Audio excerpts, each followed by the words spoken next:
আসসালামু আলাইকুম। আজকে যে বিষয়টা আমি শেয়ার করতে চাইতেছি আপনাদের সাথে সেটা হলো নতুন যারা খামারের সাথে সংযুক্ত হতে চান বা নতুন যারা খামার করতে চান তাদের জন্য খুবই হেল্পফুল হবে বিষয়টা। কারণ দেখা গেছে একটা খামার করতে হলে একজন নতুন খামারির কী ধরনের অভিজ্ঞতা থাকা দরকার বা খামার সম্পর্কে কী ধরনের আইডিয়া থাকা তার অপরিহার্য দরকার সেই বিষয়গুলি আজকে শেয়ার করব আমি। তো আমি মূলত দেখা গেছে যতদিন যাবৎ খামার করতেছি তো একটা সময় দেখা গেছে আমারও তেমন কোনো অভিজ্ঞতা ছিল না। তো আমিও শুরু করছি। এখন যদি আমি বলি নতুন যারা খামার করতে চান তাদের অভিজ্ঞতা ছাড়া খামার করা উচিত না। তখন আপনারাই আমাকে প্রশ্ন করতে পারেন যে, "ভাই তা আপনার তো একটা সময় অভিজ্ঞতা ছিল না, আপনি কেন খামার শুরু করছেন?"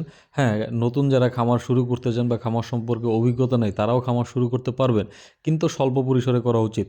কারণ আমি যখন খামার শুরু করি আমি ২ টা গাভী দিয়ে খামার শুরু করছি। তো আলহামদুলিল্লাহ আজকে আপনাদের দোয়া এবং নিজের পরিশ্রমে আল্লাহ এতদূর আনছে।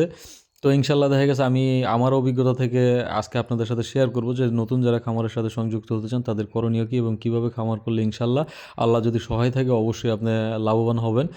তো নতুন যারা খামার করতে চান অনেকে দেখা যায় ফার্স্ট টাইম হ্যাঁ, আমার টাকা আছে আমি ১০টা-১২টা গাভী কিনতে যাই ৩ জন ৪ জন লোক রাখবো, বড় করে একটা শেড তৈরি করব, মিলে-জিলে দেখা যায় ৫০-৬০ লাখ টাকা ইনভেস্ট করব বা ২০ লাখ ৩০ লাখ টাকা ইনভেস্ট করব। একটা সময় দেখা গেছে নিজের খামার সম্পর্কে বিন্দুমাত্র অভিজ্ঞতা নেই, আমি কাজের লোক রাখছি। তো আজকে মূলত আমি যে বিষয়টা বলতে চাইতেছি সেটা হলো দেখা গেছে আজকে আমি ফুললি একা খামারে কাজ করতেছি। আব্বা আছে, আব্বা জাস্ট যতটুকু পারে আমার সহযোগিতা করতেছে। কিন্তু দেখা গেছে আমার সহযোগী যে ভাই খুব অসুস্থ এইজন্য খামারে নাই। আজকে ৪ দিন যাবৎ আমি খামারে একাই কাজ করতেছি। তো এই ৪ দিন যাবৎ একা খামারে কাজ করা এবং খামার সম্পর্কে যদি আজকে আমার কোনো ধারণা না থাকতো তাহলে সেক্ষেত্রে খামারটা ফুললি মেইনটেইন করা আমার জন্য কষ্টদায়ক হয়ে যেত এবং কি পরিশ্রম দেওয়ার যদি এরকম মেন্টালিটি না থাকতো তাহলে খামার মেইনটেইন করা আমার জন্য কষ্টদায়ক হয়ে যেত বা নতুন একজন লোকও যদি আমি কাজে আনতাম খামারে সে খামার সম্পর্কে তত একটা বুঝতো না, তাকে বুঝিয়ে দিতে হইতো। এই বুঝিয়ে দেওয়ার অভিজ্ঞতাটাও নিজের থাকা দরকার। ভাই যে নিজে খামারে পরিশ্রম করতে না পারবেন তার জন্য করণীয় হলো দেখা গেছে আপনার খামার করার ইচ্ছা যেহেতু আছে তাহলে আপনি অল্প পরিসরে শুরু করেন। ২ টা ১ টা গাভী দিয়ে শুরু করেন অথবা ষাঁড় গরুর খামার করতে চাইলে ৩ টা ৪ টা ষাঁড় গরু দিয়ে শুরু করেন বা ২ টা ১ টা দিয়ে শুরু করেন। শুরু করার পরে ৬ মাস পরে গিয়ে যখন আপনি আশা করি বুঝতে পারবেন যে ৬ মাস কাজ করলে খামারে তখন আপনি বুঝতে পারবেন যে খামার আপনার জন্য প্রযোজ্য কিনা বা খামারটা আপনি ঠিকমতো মেইনটেইন করতে পারবেন কিনা। যখন আপনি ৬ মাস ১ বছর পরে গিয়ে যে মনে করবেন যে হ্যাঁ, খামার আমি মেইনটেইন করতে পারবো বা খামার আমার দ্বারা সম্ভব, তাহলে আপনি আস্তে, আস্তে খামারটা আগান। আর যদি মনে করেন যে না খামার আমার দ্বারা সম্ভব না, সেক্ষেত্রে আপনি খামারটা যদি বাদ দেওয়াও দিতে চান তাহলে আপনার খুব বেশি একটা লসের সম্মুখীন হতে হবে না। আর যদি বড় পরিসরে শুরু করেন দেখা গেছে ১০ লাখ ১২ লাখ টাকা ইনভেস্ট করে বা ৫ লাখ ৭ লাখ টাকা ইনভেস্ট করে একটা শেড তৈরি করেন, অনেকগুলি গাভী কিনেন বা অনেকগুলি ষাঁড় গরু কিনেন তখন দেখা যায় বড় অঙ্কের একটা অ্যামাউন্ট আপনার লসের সম্ভাবনা থাকবে যদি আপনি খামার ঠিকমতো মেইনটেইন করতে না পারেন।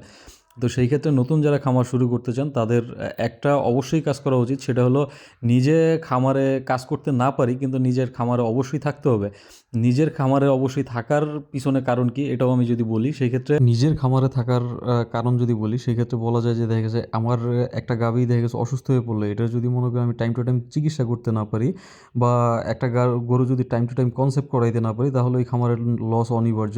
তো দেখা গেছে কাজের লোক দিয়ে ভাই কাজ হবে কিন্তু দেখা গেছে আপনার যে কাজের কাজ যেটা সেটা হবে না। সেটা হলো দেখা গেছে গরু অসুস্থ, গরুটার জন্য আমি টাইম টু টাইম চিকিৎসা করাইতে পারলাম না। দেখা গেছে গরু কনসেপ্ট হইতেছে না, এটা কেন হইতেছে না? আমি যতটা গুরুত্ব দিয়ে ডাক্তারের পরামর্শ নিব কিন্তু কাজের লোক এটা নিবে না। তো সেই জন্য দেখা গেছে এই কিছু, কিছু বিষয় যেটা খামারের লাভের মূল অংশটা নির্ভর করে সেই বিষয়গুলো যদি অ্যাকুরেট ভাবে করতে চান তাহলে সেই ক্ষেত্রে নিজের খামারে সময় দেওয়া দরকার। এইজন্যই আরকি মূলত দেখা গেছে বলা হয় যে খামার মালিক যদি খামারে না থাকে তাহলে ওই খামারের লাভের মুখ দেখা খুবই কষ্টদায়ক।